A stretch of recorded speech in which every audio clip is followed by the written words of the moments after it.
అందరికీ నమస్కారం. Welcome back. నమస్కారం మడిసిమిల్లి గారు. నమస్తే అండి. నమస్తే అండి. సార్, నాకు ఆశ్చర్యం వేస్తుంది. ఒకప్పుడు మనం న్యూస్ని ఫాలో అయితే అసెంబ్లీ సమావేశాలప్పుడు చాలా ఆహ్లాదంగా ఉండేది. ప్రతిపక్షాలు, అధికార పక్షం, తర్వాత ఆ, చిన్న పార్టీలు కూడా, అంటే వాళ్ళకి తక్కువ సభ్యత్వం ఉన్నా కూడా ఆ పార్టీ నాయకులు కూడా బాగా మాట్లాడి ఒక హుందాతనంగా వ్యవహరించేవారు. అలాంటిది 2004 తర్వాత అలాంటిది గగనం అయిపోయింది.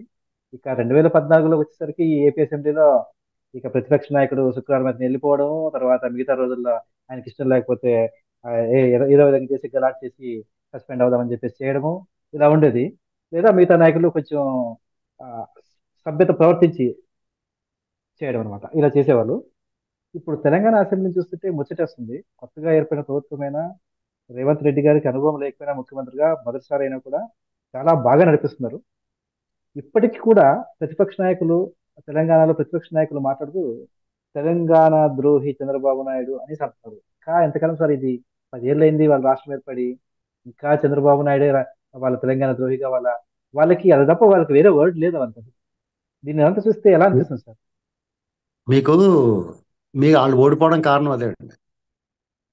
ఉండి ఎక్కడ ఉందో రచ్చ అక్కడ వేయకుండా మీకు చంద్రబాబు నాయుడు గారు తెలంగాణకి వ్యతిరేకని మాట్లాడడం వల్లే ఈ చంద్రబాబు నాయుడు గారు ఎలా వ్యతిరేకి అనేటువంటి ఆలోచన ప్రజల్లోకి వచ్చింది. చంద్రబాబు నాయుడు గారు ఎలా వ్యతిరేకి? ఆయన 2004లో సమైక్యవాదంతో వెళ్ళాడు, ఓడిపోయాడు. సరే, ప్రజల అభిష్టం సమైక్యవాదానికి అనుకూలంగా లేదనుకున్నాడు. వెంటనే 2009లో తెలంగాణకు అనుకూలంగా మారాడు, టీఆర్ఎస్ తో పొత్తు పెట్టుకున్నాడు. అప్పుడు ఓడిపోయాడు. మరి ఏ నిర్ణయం తీసుకోవాలి?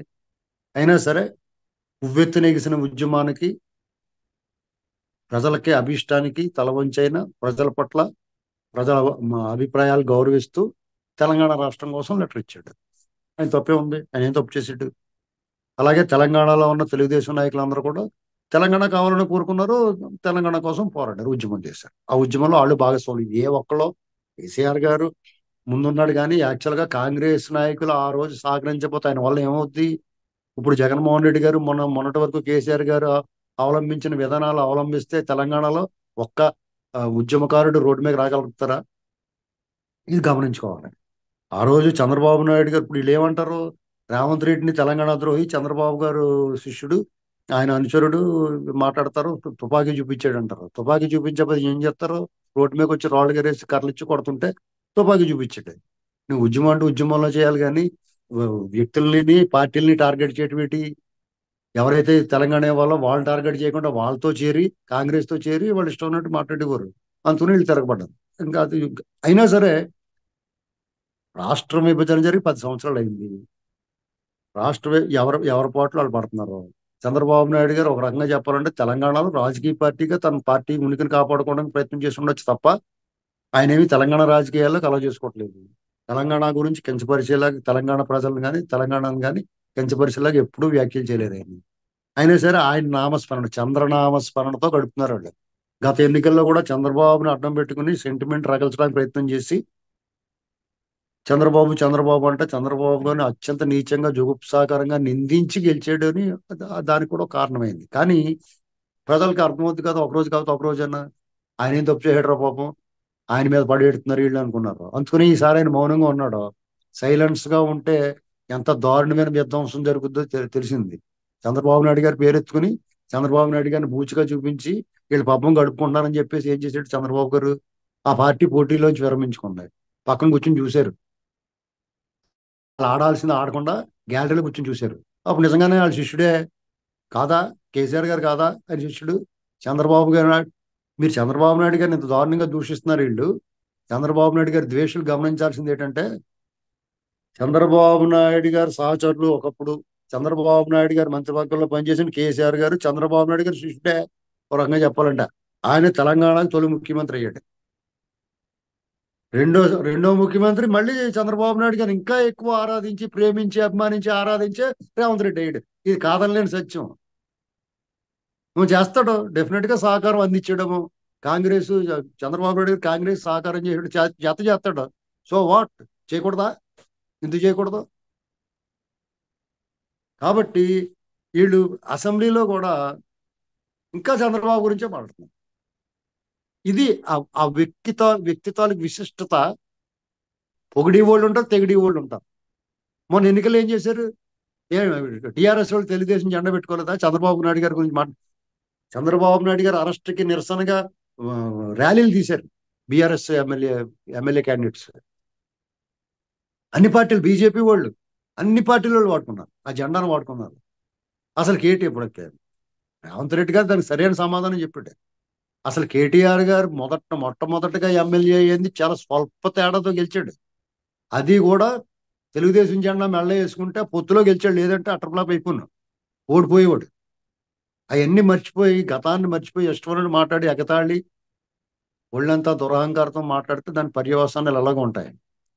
ఆయన రేవంత్ రెడ్డి గారిని నిన్న ఒక ఇన్సిడెంట్ జరిగింది. అసలు మొత్తం ప్రజాస్వామ్య ప్రేమికులు కానీ, అసలు రాష్ట్రంలో ఈ దాదాపు 15-20 ఏళ్ల నుంచి అసెంబ్లీలో జరుగుతున్న సమావేశాలు చూస్తుంటే ఇదంతా రాజశేఖర రెడ్డి ముఖ్యమంత్రి అయిన తర్వాత పట్టుకున్న దౌర్భాగ్యం అండి ఇది. ఎందుకంటే ఈ దూషణ పర్వాలు, ఎదటి వాళ్ళని కించపరచడం, ఇలాంటివన్నీ ఆయన అలవాటు చేశాడు. అది ఇంకా ముదిరిపోయింది. ఆ ముదిరిపోయిన తర్వాత ప్రతిపక్షం గొంతు నొక్కడం అనేటువంటిది నిత్యకృత్యం అయిపోయింది. అసలు తెలంగాణ అసెంబ్లీలో ఎవరన్నా నోరెత్తి మాట్లాడితే ఇత్త అవతల పడేయటమే. అలాగే ఆంధ్రాలో కూడా జగన్మోహన్ రెడ్డి గారు అదే పనిచేశాడు. వాళ్ళు ఇష్టమైనట్టు దూషిస్తారు, వీళ్ళు ఇష్టమైనట్టు మాట్లాడతారు. వీళ్ళకి సరిగ్గా తగిలాడు రేవంత్ రెడ్డి గారు. వాళ్ళు ఏమనుకున్నారంటే గట్టిగా అరుచుకుని ఏదో రంగం పోవచ్చు బయటకు అనుకుంటే, మీరు వెళ్ళటానికి కుదరదు, మీరు ఇక్కడే ఉండి వినాలి, మీకు ఇదే శిక్ష అన్నాడు. ఇంకా అంతకన్నా అసలు మీకు మొత్తం హర్షించారండి. అసలు కాంగ్రెస్ పార్టీని, రేవంత్ రెడ్డి గారిని ద్వేషించేవాళ్ళు, ప్రేమించేవాళ్ళు, అభిమానించేవాళ్ళు, ఆయన అంటే ఇష్టం లేని వాళ్ళు మొత్తం అందరూ కూడా అసలు దిగ్భ్రాంతి గురయ్యారు. భలే చెప్పాడు రా బాబు అనుకున్నారు. అసలు షాక్ అందరికీ. అసలు ఈ రకమైన కౌంటర్ ఇచ్చి, అంటే శిక్ష కూడా ఈ రకంగా ఇచ్చా. సాధారణంగా ఏం చేస్తారు, వాళ్ళ ప్రతిపక్షంలో వాళ్ళు గొంతు వినిపించినకుండా వాళ్ళు ఎత్తి అదలు పడతారు మార్షల్స్ ద్వారా. నువ్వు ఏమి ఆ పని చేయాలి, నువ్వు ఇక్కడ కూర్చోవాలి, నువ్వు కూర్చుని వినాలి, మీలో పరివర్తన రావాలి అని చెప్పేసి, మీకు ఇదే శిక్ష, మేము మాట్లాడితే మీరు వినాలి, మిమ్మల్ని ఎండగడతాం, మీరు చేసిన దుర్మార్గాలన్నీ కూడా చీల్చి చెండాడతాం అని చెప్పాడు ఆయన. అంతకన్నా వాళ్ళకి మీకు ఇయ్యాలేముందండి, ఇంకా ఉంటుంది రేపు నుంచి. అసలు ఇది ట్రయల్ రో టీజర్ ఇది. రేపు సభలో వాళ్ళ ఆహాకారాలు, ఆర్తనాదాలు చూస్తారు మీరు. ఈ బాధపడలేక చాలా మంది టేపుకి వచ్చేస్తారు. బెంచిలే కదా, ఆ అందులో లేచి టేపుకి వచ్చి కూర్చుంటారు. అయిపోయింది అంతే. ఏమైనా రేవంత్ రెడ్డి గారు మనం ఊహించిన దానికంటే, మనం అనుకున్న దానికంటే పెర్ఫార్మెన్స్ బ్రహ్మాండంగా ఉంది. ఎక్కడా కూడా, పైగా వారం 10 రోజులు అయ్యింది ఆయన ప్రమాణ స్వీకారం చేసి, వారం 10 రోజులు కూడా అవ్వలేదు. వాళ్ళు అప్పుడే ఆయన విమర్శించడానికి నోరు ఎలాగొస్తుందండి ఎవరికన్నా. మీకు అక్కడ వాళ్ళు దెబ్బతినిపోతున్నారు. వాళ్ళు ఉక్రోషం, అధికారం కోల్పోతే ఒక్క క్షణం కూడా ఉండలేము అధికారం లేకుండా అనేటువంటి ఇది ప్రజలకు అర్థమైపోతుంది. వీళ్ళు అధికారం లేకపోతే ఉండలేరు, వీళ్ళు ఎందుకు పనికిరారు, వీళ్ళు అధికారం ఉంటేనే మనుషులు, వీళ్ళు అధికారం లేకపోతే వీళ్ళు ఎందుకు పనికిరారు, రూపాయి టైపు అని చెప్పేసి ప్రజలకు అర్థమైపోయింది. అలా ప్రజలను దృష్టిలో పడ్డారంటే వీళ్ళు రేపొద్దున పార్లమెంట్ ఎన్నికల్లో 2 సీట్లు కూడా రావాలి. అసలు ఒకటి కూడా రాకపోతే మీరు ఆశ్చర్యపోకలేదు. చూసుకోండి, ఇప్పుడు చెప్తున్నాను. ఈ వారం 10 రోజులు వాళ్ళు కనీసం 6 నెలలు మూసి కూర్చోవాలి ఖచ్చితంగా. 6 నెలల టైం ఇవ్వద్దా కొత్త ప్రభుత్వాన్ని? మీరు అంతా కంగాళి చేసి పెట్టేసి, ఫైళ్ళు తగలబెట్టేసి, ఫైళ్ళు ఎత్తుకుపోతా, వాళ్ళు అసలు ఏ ఫైల్ ఎక్కడ ఉందో కూడా చూసుకోవడానికి టైం పడుతుంది కదా వాళ్ళకి. కాబట్టి ప్రజల్లో టీఆర్ఎస్ పార్టీ పట్ల సానుభూతి రావాల్సింది పోయింది. ఇటు కేసీఆర్ గారు పడిపోయి మా హాస్పిటల్కి వెళ్తే అయ్యో పాపం ఇలా పడిపోవడం అనుకుని ఇవన్నీ పోతున్నాయి. ఆయన హాస్పిటల్ పడ్డాడు పాపం, ఆయనకి ఏదో అనారోగ్యం పాలయ్యాడు పాపం. మరి కేసీఆర్ గారు అనుకునే మాట నుంచి రేవంత్ రెడ్డి వెళ్ళి ఆయన పరామర్శ చేయడంతో మొత్తం తన వైపు తిప్పుకున్నాడు. అతని కంటే గనుడు ఆచంట మల్లనని, ఆడిని తన్నేవాడు ఉంటాడు, తలని తన్నేవాడు ఉంటాడు. అలివిని బలిమిని కొడితే బలిమిని బ్రహ్మదేవుని కొడతాడని చెప్తూ ఉంటాడు. కాబట్టి రేవంత్ రెడ్డి సీఎం టపాకెళ్ళేటోడు, సీఎం మిరపకాయలేటోడు. చిన్నదే ఉంటుంది మిరపకాయ, కారం నషాలని కంటే అంత కొరికితేనే. బళ్ళారి మిర్చి అని ఉంటుంది, చిన్న చిన్నవి. ఆయన ఒట్లో వేసుకున్నాం అనుకోండి, చిన్నదే కదా అని చెప్పి గబక్కన ఏదో నవలేసామనుకో, నషాలను కంటేసి ఒళ్ళు అంతా జలదరించేసి పైనుంచి కిందకి సెగలో పోకలు వచ్చేసి ముక్కుల నుంచి, చెవుల నుంచి, నోట్లోంచి నీరు గారిపోతాయి. అలాంటి వాడు రేవంత్ రెడ్డి. కాబట్టి ఆ సీమ టపాకాయతోటి జాగ్రత్తగా ఉండాలండి. ఒకటంటే 100 అంటాడు. అర్థమైందండి. కాబట్టి ఇది ఏమైనా కానీ రేవంత్ అభిమానులందరికీ కూడా ఉల్లాసాన్ని ఉత్సాహాన్ని ఇచ్చింది నిన్న అసెంబ్లీ సమావేశం. ధన్యవాదాలు సార్.